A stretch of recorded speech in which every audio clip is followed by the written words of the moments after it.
advisors, the 100. But they are armed, and they are cleared to act in self-defense. What is the Lord's Resistance Army? It is a brutal militia.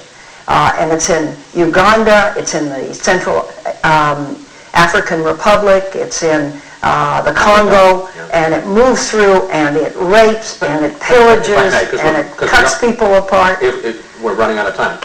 Why send troops there, but we won't send troops to try to end the slaughter in Syria?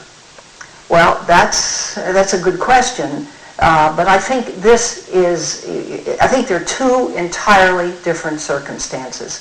One is a reaction as part of the Arab Spring. The other has been an ongoing move to essentially annihilate people, essentially really kill large numbers of people. And I think this is a small group. It's 100 people that give military advice to the regional army that's in the area. We'll see what happens. Finally, the Obama administration is now scaling back its plans for how many troops we're going to keep in Iraq at the end of 2011.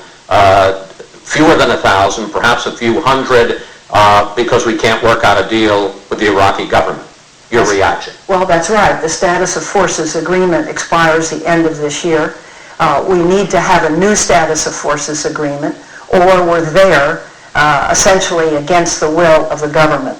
And I think we will not continue against the will of the government. But are you troubled at the idea that we would basically be all out of that? Yeah, I'm troubled because of, you know, I look at Korea, the length of time it took to provide stability there, or Japan, the length of time it took to provide stability there.